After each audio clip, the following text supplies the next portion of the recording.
Drive became one of my favorite movies of all time instantly after watching it. I watched it about a week ago and I've still been thinking about this movie almost every day, listening to the music that plays in the background of that first opening scene. Can't wait to talk to you guys about Drive. Let's go. This is one of the best movies, in my opinion, of all time. We'll get to my score in it, but this is definitely maybe even in my top 20 movies of all time. This is a great movie from Ryan Gosling. He's an amazing character in this, and there's just so much positive things to say. I definitely would recommend everyone to check this out, and I think this is one that you definitely need to check out in your lifetime. If you don't, you're not a true cinephile, as they say. But I think this movie is awesome for a couple of reasons. Starting with my small overview of this movie, we have the opening scene, man. The opening scene is awesome. You're tense. You're trying to figure out what's going on. And the way that will, I'll leave it a little bit spoiler free until my thoughts and reaction about the movie. It's a little chill, like, you're chill. Okay, what's going on? What's going on? Then it's tense as fuck. And then you're just like, oh shit, that was a masterminded move. I thought that was a great first opening scene to get you into it. And then the credits play with the Night Call song in the background, the part that drew me into this movie and moved it up my watch list. I've seen this song play on Instagram Reels so many times, and now I'm actually here watching it, and I observe the greatness. Probably the best opening credit scene of all time. I'd have to think about it, but definitely top 5 opening credit scenes for this movie and Drive. And continuing on, the whole aesthetic to this movie is awesome. I almost wish they kept it at the nighttime driving. That was awesome, amazing vibes, immaculate vibes starting it out. But the aesthetic continues on throughout the movie. It's just a great, I don't know, it has a good feel to it. You feel it's very grounded. It feels very realistic in what it is. So I like that part of it. There are a couple standout scenes throughout the movie in general.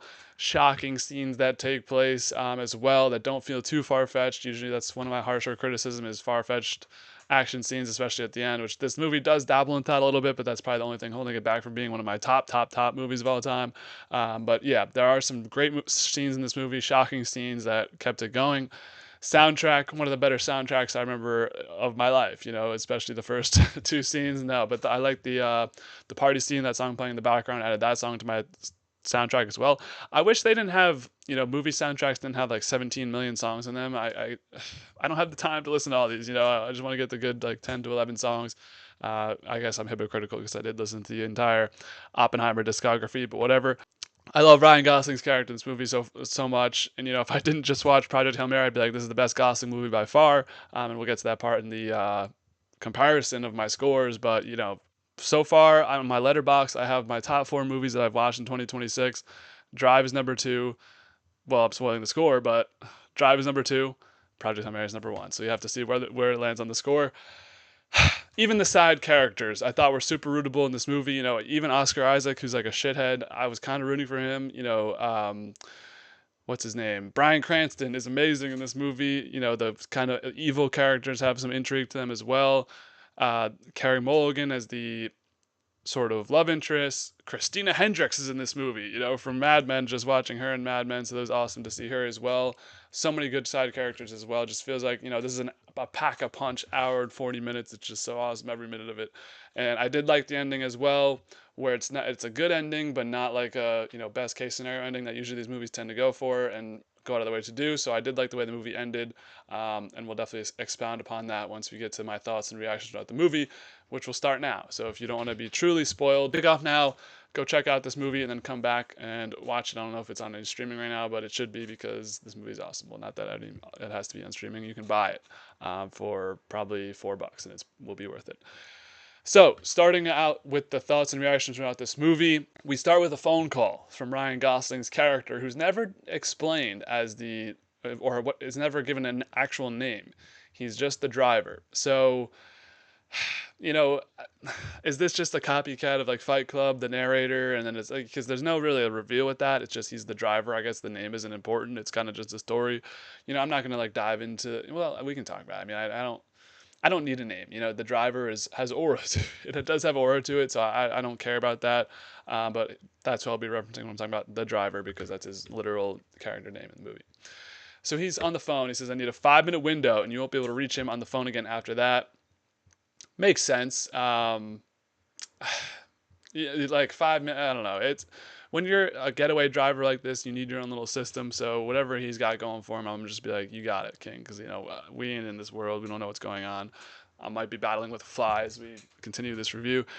Anyways, we're introduced to Bryan Cranston's character, who it's so hard for me to like think about Bryan Cranston as this movie actor, which like I've seen him now in Total Recall in this movie, like he's in Isle of Dogs. He was probably just doing like these movies and then got broke it big with Walter White.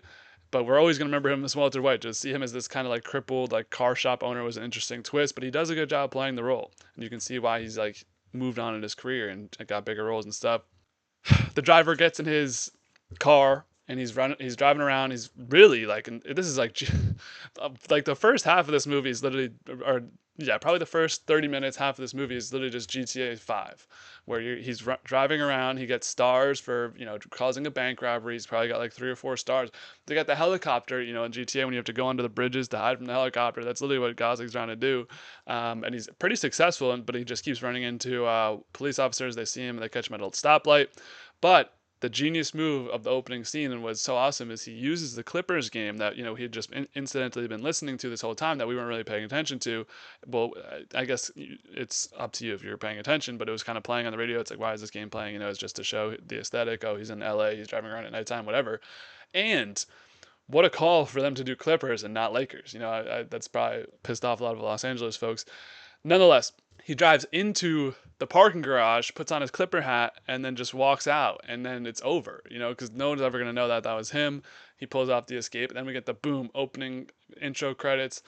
Great start to this movie. This was a high tension opening scene as well, where you're like, oh shit, like he's gonna get caught. Maybe not so, but I didn't want him to get caught because I like this guy so much. Even to just be singing for 5 minutes, he did so much aura throughout this movie, guys. Okay, I don't want to be cringe, but like, it's so cool. Anyways, and then we get to the classic intro credits that I mentioned off the rip. Scenic ass shots of Gosling in Los Angeles at night. Probably will rewatch that credit scene around 50 times in my life, probably more. It's just an awesome credit scene, and a lot of movies. The movie I just watched last night, it's just like opening credits, and it's like, all right, this doesn't count for the movie. It's just boring. It's just names on a screen. But I did like the way that they did this intro and credit scene. I thought this was a top tier opening to a movie, maybe ever. You have Dark Knight. I'm trying to think other good openings. I don't know. What's that? Inglourious Basterds is pretty good. But it is what it is. So essentially, the first probably half of this story is this love arc, which I thought was a super interesting dynamic, where it's the girl and she has a son and the husband's in prison, so it's like she doesn't know if she wants to be with this man who's supporting her, which is the driver, or like fall back to the loyalties of her old man when he shows back up. I mean, old man is in like old, like man is in a boyfriend, not freaking old man. But I, I did think he was a little too cool for this woman. But he might be that like, what's the word for it? Like awkward. Like doesn't really go out there and I like probably like me. Like I don't chase the bag at all. It's a problem. I'm willing to hand up and accept that. This fly is gonna fucking. But yeah, he's probably not the one to pursue, but like a chance elevator ride gets him in with this. He like is able to help out the groceries. Well, really, what the chance is that she goes to his car shop, which he works at the car shop for Bryan Cranston's character, and they meet there where he's like, oh, you live in the same building, just give her a drive home, and then after that it's all over, where he's gonna be like pull his moves and stuff. So respect for that. One thing that's super funny to me is this is 2011. Remember where everyone flashed back to 2011? Do you remember where you were? Do you remember what was on your wrist? Fucking silly bands. These kids the son's wearing silly bands, the mom's wearing silly bands. That was funny to see make like a pop culture appearance in this like super serious movie. I just thought that was an interesting note to add on there. And yeah, continuing on with the ride home, he's doing the GTA 5 where you have the ton. I forget what this place is called. It's like a little river that runs in the middle of the city, and you can just go drive through where it's like cement like caved in like a V, and he's just driving through. He doesn't obviously go in the river like you can in GTA, but you've been escaping from police on GTA 5. You've been in this scenario, you know what I'm talking about, where you like go into the tunnels, you can go into the tunnels, and he brings her to like this little creek on the end. That was a cool scene as well. I thought that was awesome. Them like bonding and them truly, probably falling in love as much as she wouldn't want to admit it. But that's all for naught. The good times keep rolling. It's kind of a good scenes montage of them, like him and the girl doing chores together, hanging out, having fun. Never really getting too intimate. They might hold hands or like smile at each other, but they don't do anything super special, which is going to lead into a bigger scene later on down the line. It's all for nothing because Oscar Isaac, with a buzz cut named Standard in this movie, returns home from prison and it's over. Poor driver. We've all been there where one, maybe not we've all been there, but we've all seen those stories when the man comes home and it's, the fun playtime's over. No more, emotionally cheating for the driver, even though we're all sympathetic towards him. Um, but yeah, Standard's back. I did like the party scene of Standard coming back outside, seeing like the driver's connection with the girl, and then like not really having like, I don't know, not being super like, were you fucking him? Like I feel like Oscar Isaac's character Standard is actually pretty grounded in this movie, which adds like a different layer of dynamics to it all because it's gonna definitely, well, we'll definitely see what happens in a couple of scenes. But poor driver, man. It's a tough thing to go through, but he just goes back to living. He basically lives a lonely life. He kind of like he's one of those cool characters, and I don't know why I vibe with these people so much. Brad Pitt in Once Upon a Time in Hollywood, Brad Pitt in F1, who's just like does their own thing. He doesn't give a fuck what other people say or do to him, and he just like is perfectly content living his own life. I respect that sort of lifestyle out of the driver in this movie. But the driver is parking in the parking garage. A lot of things happen in the parking garage in this movie. He meets the girl, he ditches them at the Clippers game, and now he's in the parking garage once again and sees freaking Standard on the ground, beat to shrivels. And he's like got his gut kicked in. Um, and these people are for real because they gave the kid a fucking bullet. You know, and it's so like gangs are just fucked up, bro. Like you're gonna give this 4-year-old, 5 or 7-year-old kid a bullet, like, and say this has your name on it if you don't give us $10,000, and there's no way of like getting out of this. Where Standards like they want 4K, but they're gonna want 8K tomorrow, and it's gonna just never end. Where if it's just a group mentality of like fuck you, then yeah, they can get as much money as they want from the guy because there's really no getting out of it if it's just 20 on one all the time. Um, but yeah, that is kind of thrown in there to show you the seriousness of this group. They gave the fucking kid a bullet, which has his name on it, which is like, come on, guys. I mean, I was gonna say Breaking Bad, but they don't even do that in Breaking Bad. They only kill the mama. Spoiler for Breaking Bad. Anyways, who do I see on my screen in 2026 in a 2011 movie? The series I just finished watching 5 seasons of, one of my favorite series of all time, Mad Men.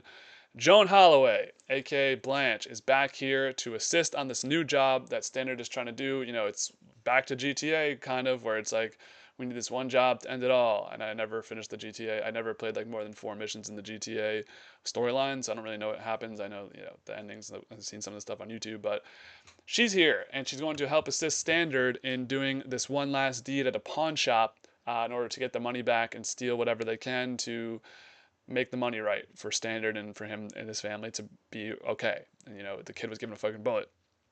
But this movie really like what I'm looking for in a movie. This movie had everything. Crazy opening scene, which that's a slept on aspect of this whole entire freaking operation that I'm running right now, is how I talk about the opening scene in every movie, and like no one really cares about opening scenes. I feel like that's okay though. I don't really harbor that into too much effect. Great opening scene, great opening credits. That one scene that just has you go, this scene, bro. Standard walks outside and is popped in the head. Like, I could not have fucking predicted that happening. And it is, I mean, again, like I will say, I do have moments in these reviews and in these watching these movies where I do have stupid moments, okay? I was just not expecting that at all. And then maybe I'm dumb, film critics be like, saw that coming, the car pulls up, and the car was suspect, but it's like his driver just tweaking out. I don't know. But it was very, the way this happened, I was like, and I love movies when that happens, when I'm just like in shock and for a scene and or scared, terrified, see Obsession review, and I've ejected out of my seat. But yeah, this movie was given everything. Great music, I don't need to go through it all again. Um, but yeah, shocking ass scene. Standard dead on arrival, and of course, driver knows his tactics of getaway driving, pulls off a great heist, taking Joan Holloway with him, aka Blanche. And then you have your little, what's really happening here, who's serving who. Turns out is an inside job from Blanche. So there's a whole bunch of gang dynamics that I'll like spare you. If you've already made it this far into the movie, you probably know what happens with all this gang stuff. It's like Bryan Cranston knows a guy who knows a guy whose gang is actually the one trying to steal the money from Standard, and it's all connected through that sort of lens, which ends up, screwing over the driver at the end. But crazy ass maneuver to get rid out of the chase. I don't specifically remember what happened here. I remember like smash windshields and stuff, but of course he's a driver. He's able to get it out of, and he's in the motel room. It was a whole scam oriented by Blanche and the other criminal dude. So Blanche is this. He's like this guy who is like a middleman. The mafia dynamics are a little confusing, but it's like we just know everyone's basically bad except for the driver, so it's like it doesn't really matter that much, in my opinion. But Blanche was like this middleman who's like, you got to get your money right, kid, to Standard. And now Blanche, that he fucked up the operation, they couldn't get the driver or the money. He's dead, and now the driver has. Oh wait, no, Blanche is the woman. What am I saying? Blanche is Joan Holloway. So Blanche gets a shotgun shell to the head while they're in the motel room from two invading guys. The driver takes them out in a gory fashion. So this is maybe if you don't like gore, maybe don't watch the rest of this movie. But yeah, it gets real gory from here where the driver just becomes this kind of like decent killer. But Blanche is now dead, so just so many dead bodies piling up. The driver's the only one really alive. The money piece. So now he's got all the money. He's got a bargaining chip. It ends up circling back to Nino, the guy who's in charge of Shannon, who's the guy who's like fucking around with Bryan Cranston's character. Or no, Shannon is Bryan Cranston's character, so Nino is his boss. See, it's confusing. I'm getting confused live to tape right now. You have Shannon who helps out the driver, and then his boss is kind of Nino, and then Nino's boss is like this other guy who's like this, big man, whatever. So the money piece ends up actually circling back to Nino because his partnership's with the other dude, so they need their money back. And then of course Shannon's like caught in the middle of it all. The driver's caught in the middle of it all. And then another great scene comes where they're in the elevator. It's the driver with his girl. I think her name is Irene. I could be wrong on that. But it's him and the girl, and they are going down in the elevator. And it's like, very high tension what's going to happen because people have been sent after the driver because people know he has money, people know where he lives. And he gives her one. You just saw the fly, so I'm not speaking. The fly literally just flew into the lens. They're going down in the elevator, and he gives her that one make out kiss. We finally did it. A lot of hand holding. Kind of beating around the bush. No real physical attraction or interactions here, and then he gets the kiss in because he notices a gun and the guy next to them's on the elevator's like jacket or belt. He knows that guy's after him. So he gets the kiss in before he loses her forever because he's about to commit a fucking brutal murder in front of her. And so I love that scene of like the driver knows there's no going back, so might as well just send it all. Another great fucking scene out of this movie. Obviously he kills the guy. Probably aren't gonna really be mixing up with the girl anymore, but it was worth it for the kiss, And so much emotional attachment to this movie, man. So Shannon ends up selling the bag. It's tough here watching this where Shannon is, kind of just fucking around and who knows. Gang member gets a fork to the eye and then stabbed in the throat as we see this interaction play out between Nino, the other guy, and their sort of crew. So there's another one down there. And then Nino makes a visit to Shannon. Kind of an innocent interaction, but Shannon gets the wrist slit at the end of it. They were like, maybe Nino will take care of him and help him out. But no, Shannon's been a witness to this all as well. So he's dead. And the ironic part of this is the money was actually in the hood of the car where Nino's like confronting Shannon. So if you just turned around and opened the trunk, none of this would have happened, blah, blah, blah. But like, come on, Shannon was too pure for this world. He just wanted to make money and wanted to watch Driver get into F1 or whatever, or racing.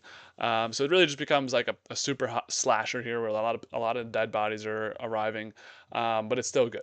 And we have Driver and making one last plan where he fakes out Nino, gets him to a ledge of a cliff, and then he plows that car with his car. So you have Nino's car, boom, plows into that. And that car goes overboard over on the cliffs. It's crazy ass shit. And okay, so now there's Bernie too. It's confusing, a little confusing with Nino. And Nino, it goes like this: Nino and Bernie, partners, Shannon, driver, basically like in control, and the other guy that killed Blanche. All of the it's confusing, but it makes sense when you're watching it. So Driver decks the car with Nino off a ledge and then drowns him under the oncoming wave. So Driver really just turned into this like psychotic killer. He was forced to do this, guys. You guys kept going after him. You could have just let him live in peace, but no. And then we see at the end there's a confrontation between Bernie and Driver. They make a deal. Obviously, this deal is not going to go well because Bernie has malintentions. They both stab each other opening the trunk of the car to get the money. But of course, Driver is able to drive away somehow. He's stabbed. You know, if I had a penny for every time Ryan Gosling was stabbed at the end of a movie and was bleeding out, laying down, I'd have 2 pennies. But it would be, you know, it'd be a weird coincidence. But he does survive, unlike Blade Runner 2049. And I love this ending of him surviving but not being able to go back to Irene because of what's waiting for him potentially in the city. Where in Blade Runner 2049 he just dies, but here he drives away, probably never to see her again, probably to live his life, move out, and never have to see never see what has just happened here, leave it all behind. Where it's sad and happy ending. So I did like that ending. Overall, as you can tell by this whole review, I love this movie so much. I'm gonna give this a high 8, 8.8. I think this is one of my favorites of the last couple years I've watched. You know, you live to watch movies like this. You get through all the sevens and you get through all the sixes and the fives to get to the eights, to get to the high eights like this one. This was a great movie. Would really recommend everyone to check this out. What holds this back from being a 9 is, like I said, kind of the gang stuff. It just gets a little too much in my opinion. Where it's like we're doing, and his him becoming this savage ass killer. It's cool, but I don't know if I love the way that story arc really played, but everything else about this movie was perfect. So we're going to go with an 8.8 on Drive. Comparing this to other movies we reviewed so far on the Dubcast, this is number 10 of 116 movies, so very, very highly regarded by me in this movie Drive right here.